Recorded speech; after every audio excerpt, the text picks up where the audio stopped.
Now, what has astonished me in doing the research for this is the sheer numbers of Indians and Gurkhas who fought on the British side in the First World War.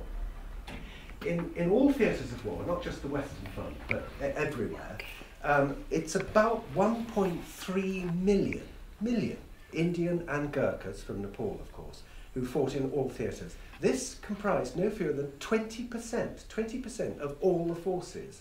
And the India Corps held 8 out of the 35 miles of the Western Front. Some of them are 16 years old, and some of them 14. So that I think they must be forced.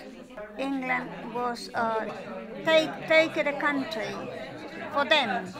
I come from South America, and the Spanish treated our people, our indigenous, like slaves. I think England were the same, don't you think? And it's tremendous to see how the diet of this country has changed since then. So you can see what we've added to it. I mean, you just have to look at the music, the sports, the arts, and it's endless, the amount of stuff that we contribute to. And you take this turmeric and drink it in the morning in the hot water. It will help in your arthritis. Really? It will help in your cough. If there is eyes red and painful sometimes, yes. they boiled water and put tea leaves in that. Ordinary tea leaves. Another thing That's now, very good for Even nowadays, there are a lot of English people, you know, my neighbors, my friends, they all take turmeric. Rose medicine, Ba's medicine. They call me Ba. Ba means grandmother. And they said Ba's medicine, and everybody drinks in my house, also their friends and everyone.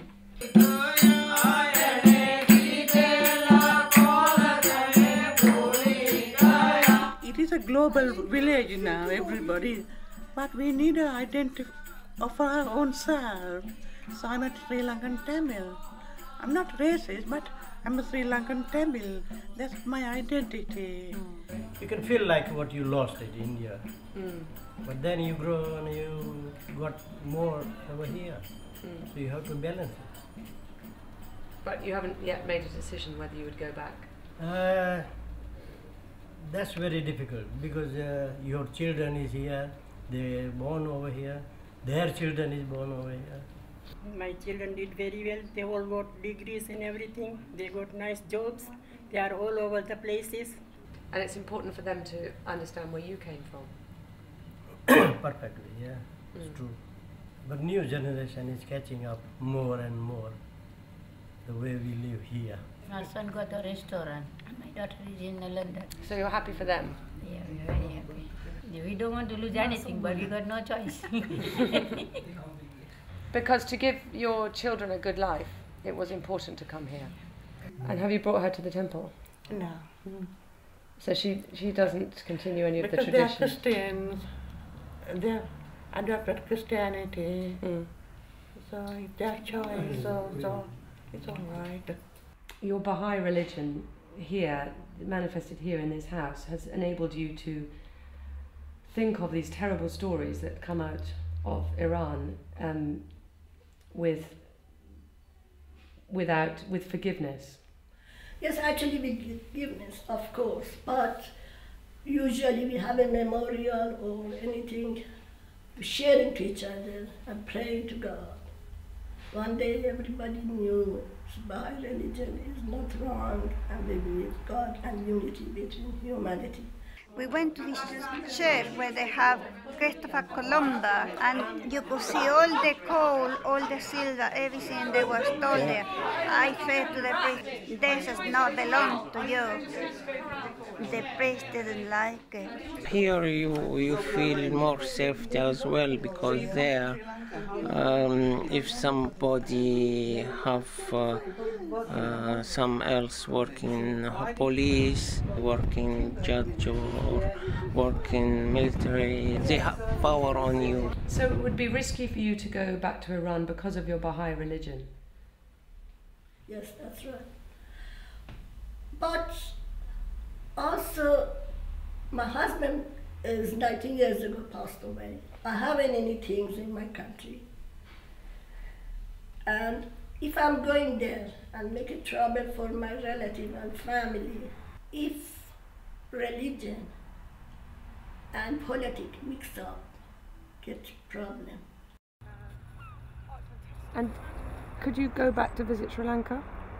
At the moment it's difficult because of the political situation, because we had to escape out of our way in 1983. Now all my people there are dead, so there's no point in going. And they created their own trouble. We were such a peaceful, lovely country. Well, that's what politics is all about, isn't it? Each one wants power and they're not really concerned about the people. Both my grandmothers and both my granddads originally came from India.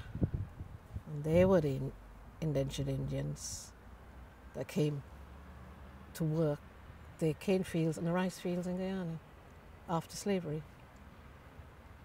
So in my eye, they're the ones that were the immigrants. We were born there. We had the British citizenship and passport because you were born there. So I class myself not as an immigrant as such.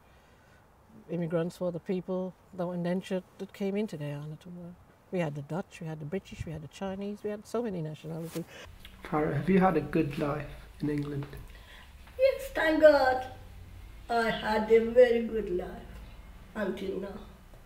If you keep smile, then its life is a smile. Like if you just all the time miserable or get dull, then life is dull. And we are all human beings, so we have to be grateful that we are born as human, not to feel sorry for ourselves. But you've made a good life here. I won't say a good life, but just a life. Just a life, yes. I do go back, but my wife is from Guyana and I do like Guyana. I'd rather go to Guyana than go back to Jamaica. And I've been living here now since 1960, and my children are born here, my grandchildren are born here. It's my yard.